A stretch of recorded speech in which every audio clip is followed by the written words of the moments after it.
What's up YouTube, Dal here from Zephyr War Games, and today I am bringing you a video breakdown on Genesis Impact, the brand new deck builder set that we get here in the UK this week, coming the 3rd of December. Now, I've heard rumours that it's been delayed in America, but I do not know and cannot confirm them as of yet, but if they are, the speculated date is for the 8th of December. Now, the brand new deck builder set is set out exactly like Toon Chaos, where we could probably expect, if the ratios are the same from the European version, where you get 4 collector's rare per case, with 3 ultras per box, and in the American version it was 4 ultras per box and only 3 collector's rare per case. Now, they might have fixed that where they're both the same, but yet we do not know. Now, this set introduces 3 brand new art types, and it also introduces more collector rares. Now, what I'm going to do in this particular video is I'm going to take you through each art type, we'll then take you through the collector's rares, and then I'll kind of talk to you at the end whether it is worth investing in the set as a collector's point of view or just making a bit of money point of view, and if it is worth investing in the set if you wish to play any of the decks, and what future aspirations each of those deck art types have. With that out of the way, please smash that like button, hit that notification bell and subscribe so you do not miss out on any more Yu-Gi-Oh news, content, profiles, the whole 9 yards. Of course, it is Genesis Impact Week, and when we do that, we do bring you the profiles for each of them, which will be the Dreamtrips, the Magisters and the Evil Twins, or Live Twins as they are also known. So, let's start off with the art types, and we'll start off with the Spellcaster one because I am a massive Spellcaster fan, and they are, of course, Magisters. Now, Magisters, as you can see with the visuals on the screen here, they're pretty much baby versions of old school classic Spellcaster monsters, if not more modern ones as well. So you've got like a baby Alistair or Crowler, you've also got a baby Master Magician, and you also have a Madame Veer. Now, the way that the Magister deck kind of works is each of them, or most of the monsters, have the ability to equip a Magister extra deck monster from the extra deck to themselves or another Magister monster, which then in turn allows the monster that is equipped to it to provide an additional effect. Now, the core card, or the most important card from the extra deck, is this one here, the Artemis, purely because when she becomes an equipped monster, or while she is an equipped monster, she can search you out another Magister monster. Now, from Genesis Impact, we do not know the 100% confirmed rarities, but we do believe that a couple of these are going to be ultras already. We do know that the Artemis and the XYZ are collector rares as well. Now, the way the deck kind of works, again, pretty much like the rest of the decks in this set, is they can't be played pure. You look at previous deck builder sets, you look at Toon Chaos, you had the Chaos cards, your Toon cards, and then you also look at, or you had the Infernoble Knights as well. You look at previous ones like that when you had Evoked and you had Sky Strikers. Now, sadly enough, none of these decks are going to be on that level, in my opinion. However, each of the decks, when used with the correct engine, can do very, very well. So, looking at Magister specifically, one of the best versions that a lot of people have been playing around with has been Dogmaticas, purely because the deck can blow through the extra deck, can special summon Spellcasters, can add Spellcasters back, and it just has the best type of synergy with the Dogmaticas, because on their own, their monsters don't produce a lot of protection or aggression. They actually produce a lot more search and consistency, whereas the Dogmatica engine can then provide you the stun with the Shadow part, and it can also provide you with the power plays coming off the back of Maximus, being able to pop cards, and coming off the back of Philidius, or Philadius, however you want to pronounce it, boosting up all of your Dogmatica monsters to deal additional damage. Another version that people have been looking into is the Invoked version. Now, the issue with the Invoked version is Magisters do have this spell which allows you to, during your main phase, special summon another level 4 or lower Spellcaster monster. Now, it's nice and generic. The biggest issue with that is Alistair the Invoker only goes off on normal or flip. So you would need to open up the Alistair to use your normal summon on that, and then get that spell to then special summon another one, which, although it does give you that Alistair into Macabre effect and protection, what it doesn't do is it eats up your normal summon. And the biggest weakness of the Magister deck is it does rely on the normal summon heavily. Now, one of the 1-card combos, or 2-card combos technically, is of course with the Mighty Master. Purely because you normal summon this card, you equip it with Artemis. Artemis then searches you out the Crowler. The Crowler can then special summon itself. That gives you generic rank 4 plays. You also have the ability for generic rank level 8 plays as well for your synchro plays. And you could mess around with like Super Poly for fusion plays. Another issue that I've kind of found with the deck is the extra deck is so tight. Like, if you choose the Invoked engine, pretty much the cards you're putting in your extra deck for your Dogmatica engine are coming out.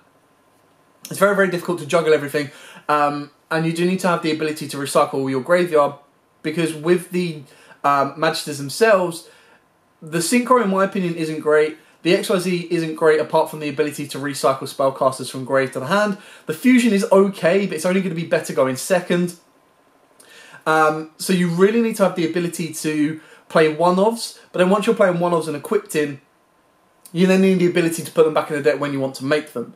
So there's a lot of give and take with the deck, which is again why it can't technically be played pure.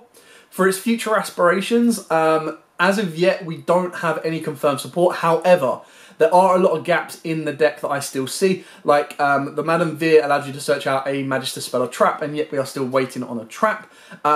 I still feel that there's a lot more potential to provide us with more legendary Spellcaster cards as lower level 4 monsters, and actually give you more extra deck potential plays as well. Because again, like I said, the synchro isn't really that great. I'm not a fan of cards that say must be destroyed to do something by your opponent's effects, purely because if it's relying on your opponent, it's already going to be taking a massive step back. Now let's move on to the Dratrions. Now the Dratrions are a little bit different. They're actually considered relatively meta in the OCG. They are a ritual based deck that basically allow you to special summon your ritual monsters using attacks rather than levels, which is very, very good because it provides amazing generic support for ritual decks. And you actually see a lot of OCG lists are playing like the level 11 Herald fusion, not fusion monster, sorry, ritual monster, and they actually use and abuse Ben 10. Now the big difference between OCG and TCG is the OCG actually have this card here, which is a additional fairy monster, which just allows you to dump a card from your extra deck, so dump Herald, turn it into a level 6, and they have the ability to pump out rank 6 plays and everything else. That being said, again, Dratrions again haven't got any future support of confirmed, but are still very, very good in the sense that it gives a massive boost to giving any ritual deck power play monsters. It also gives any ritual deck the ability with the ritual spell to pretty much ritual summon any monster you want. Now another one that people were playing in there was the Draco Master, and again I don't have the card names in front of me, but I will put them up on the screen as we go. And this one basically makes your opponent skip their entire main phase 1. And the best thing about that is all you need to do is match his attack. And the level 1 Dratrions, like the actual effect monsters in the deck, not the rituals, pretty much special summon themselves. And there's a lot of consistent 2-card combos where you can send one to the graveyard to summon the other.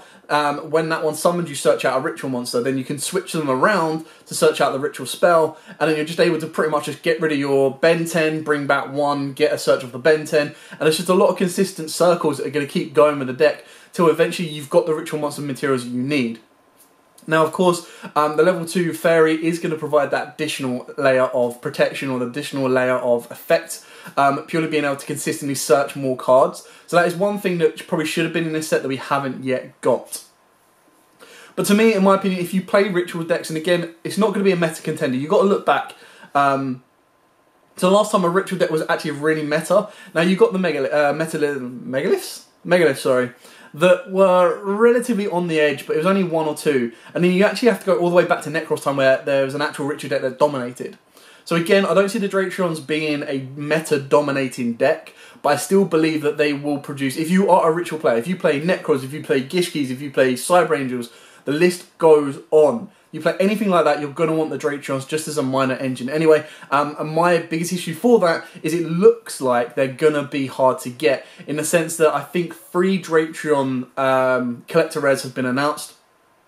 And off the back of that, again, it looks like the Dratrions take up most of the space within the set. So I'm hoping most of it's going to be common, but yet we do not know. We know that the spell card, which is insane, it basically lets you ritual summon any ritual monster by using attack instead, is going to be quite difficult to pin down. So let's move on to the final one. Let's move on to the Live Twins. Now the Live Twins has what I would like to call it as waifu bait. And what I mean by that is it's not really got a power play behind it. This is the only one out of the entire set that has been confirmed to have more support coming in Blazing Vortex. So it's definitely something that Konami are already looking at providing more support for. So it definitely has that additional layer of potential because it already looks like it's going to get more support. Now, these have already been beefed up by Konami TCG by having 5 collector rares already. Now the 5 collector rares that we know of is you've got 1 of the link monsters, you've got 2 of the effect monsters, plus you've got the main deck boss monster as well, and then I believe there's also another live twin card as well. Now we'll get to the collector's rares in a second because there are also 2 missing, and we'll talk through those in a second. But the live twins, again, they relate between each other. So the idea is that you normal summon one, get the link monster for the other, special on the other one. And it's a lot of back and forth. But again, it relies on a normal summon, it relies on getting the first one's effect to become off the board to get to the link monster. And then you have to climb up, you have to set up your graveyard, then you bring out the boss monster. And then the boss monster is actually really, really good, but you have to have so much setup to do it that it hasn't yet got its potential to be meta. So, in my opinion, me personally, I would like to build the Magisters. I would like the Dratrons because I do like to play a lot of ritual decks. And with the Live Twins, I'm not too fussed about it. It doesn't seem like the type of deck that I would play. So then let's move on to the collector rares. Now the collector rares already, as we've gone over, you've got the Magister, you've got some Magisters, you've got some Dratrons, and you've got some Evil Twins. Now the ones that aren't part of those archetypes that have been announced have been Nightmare Phoenix, Nightmare Unicorn, Alistair the Invoker of Madness, the Link 2, and Beat Cop as well. Now Beat Cop is the only one that there screams at me, what the... We are still missing 2. Now when you actually look at the collector's rares and compare them to collector's rares that we got in Toon Chaos, Toon Chaos had a lot of legacy cards. What I mean by that is they had BLS, which technically collector's rares is its highest rarity, for the TCG anyway. You then had Stardust Dragon, and then you had Chaos Emperor Dragon. Now each of those cards went from 150 to nearly £300, more so the BLS and the Stardust than the Chaos Emperor. So there is a bit of speculation because the Dratrons use machine monsters that we could see a collector's rare Cyber Dragon. Now if that's the case, that will probably be the chase card. You look at Ultimate Rare Cyber Dragons, they're actually really high. They're like 200, 300, even £400, £500, depending on the rarity and the condition. So if we were to get a collector's rare Cyber Dragon, I could probably see that hitting the peak of the 200 plus mark for the deck, because not only can it be used in older formats as well, but Cyber Dragon is of course a fan favourite following. Another card they could bring out in collector's rares could be Infinity, or it could be Nova, or it could even be Nashta, because Nashta is due a major reprint as well. And that's just speculation. We still do not know what the last 2 collector's rares is, but I'd like to think that they would be a legacy card, because the legacy card would really change the collector rare kind of look and out point on this. Now looking at the general, going back over the set, looking at the general value to an individual player and to a collector, the collectors is not to the level that it was before for the collector's rares. So the collector's rares beforehand, like I said, they had the legacy cards. If you were buying this set and you pulled a collector's rare, you would be looking at a base of £100 straight away when it first dropped to the first edition.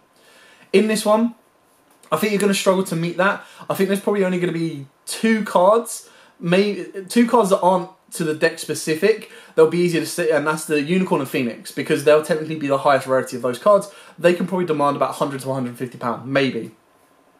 Then you're looking at the Live Twins. Now, Live Twins, because I've told you they've got probably the most potential, I actually think that they're going to have the second most highest value, in the sense that the people that want to play that deck, the people that like that type of archetype, will pay the money for them. Then again, you're probably looking at 100 to 150, maybe. You then look at the Dratrons and the Magisters. Now the Magisters, the Link 1 Artemis will probably be 100 plus, in my opinion. The Dratron Spell, again, will probably be 100 plus, but I still think I see those coming down. Because in my opinion, the Dratron Spell is on the same level as the Chaos Space. Chaos Space First Edition sit around £80 at current, but then the unlimited versions, you can get anywhere between £30 to £50, depending on where you're buying and where you're trying to get them from. So if an unlimited version of this comes out, I don't think it's going to sell out. I don't think it's going to be as under supplied as Toon Chaos was, because I don't think Konami kind of expected the drive for collector's rares back then as they are now.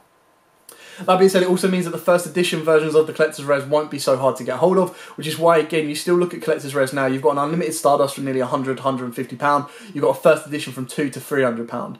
Again, for a BLS, you're looking at 200 to 250 first edition, 100 to 150 unlimited. So you can still see that there's value in there, but there's a bit balance between the two. And I just think it's going to be easier to get the first editions of these cards than it is to get the first editions of the old Toon Chaos. So again, I don't think that the value-wise... Let's put it this way, in the past, if you were to pull, apart from the Daedalus, which was probably the lowest hunted one, and the Chaos Valkyrie, but even Chaos Valkyrie was £80, if you were to pull 4 collector's rares from your case... you were looking at a base of £400, like at the very lowest, £400 coming back off of that case.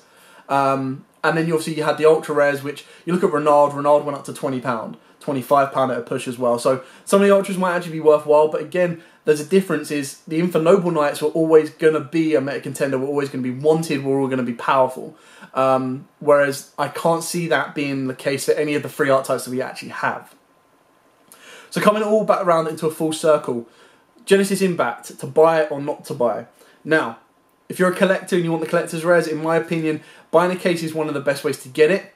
However, when you're looking at buying a case, you could be looking at spending £600 to £700. Let's go in the middle. Let's say £650 for a case, right?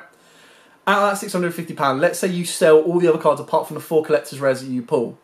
You could probably make, I don't know, probably £200 back if you're lucky. If any of the ultras go higher, then you'll be fine.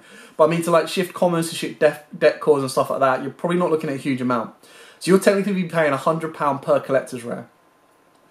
Now, on the second-hand market, if you were to buy the singles of the collector's rares, I think you'll be probably be paying a little bit more, but you wouldn't have to do as much legwork to sell the additional cards. So it's a bit of give and take. If you want to get your collector's rares for 100 each and hope that you pull the good ones, then you'll probably be better off buying a case. If you just want to be buying one of each collector rare, then you're probably better off buying them second-hand after being pulled and kind of going that way. Now looking at the archetypes. If you are a fan of rituals and you want the Dratrons, you want the Live Twins, or you want the Magisters, again, it's very, very difficult to kind of say because I don't even think from a case you'll be able to build the decks. And like I said before, each deck requires an additional engine to be used and abused and to be playable. So unless you already have the Dogmatic engine, you're like, I really want to play Magisters, or you already have a ritual deck in mind, you're like, I really want to play Dratrons to follow on from the OCG, again, buying a full case at £600, if you look at the flip side of this, £650, if you were to sell all of your collector rares, you'll then still be paying about £250 to have the Live Twins, the Dratrons, and the Magisters, and hope that you're able to get everything you need from the core set.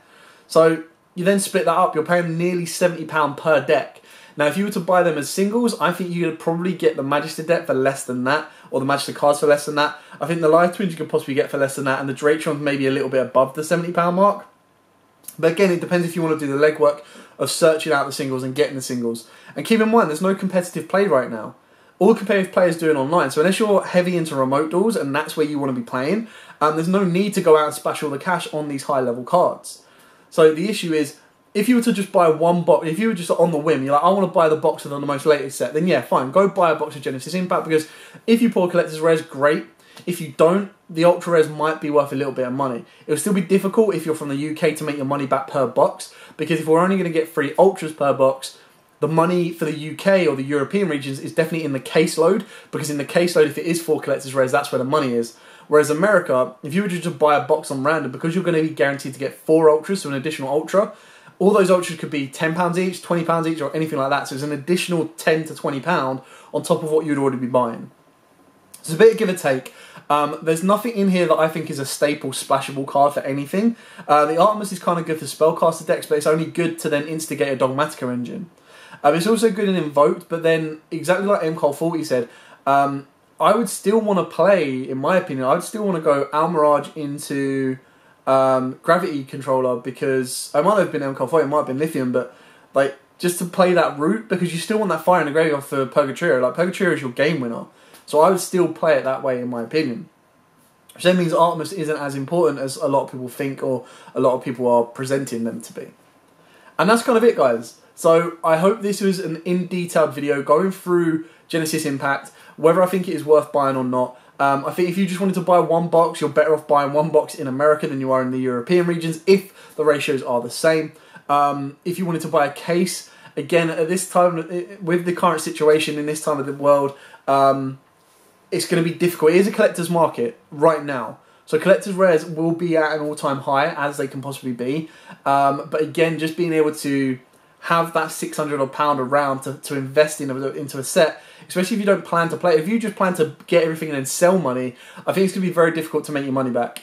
Because again, unless you pull, let's say you have the best case opening ever, right? And you pull Unicorn, you pull Phoenix, you pull Artemis, and you pull, let's say it's Cyber Dragon, okay?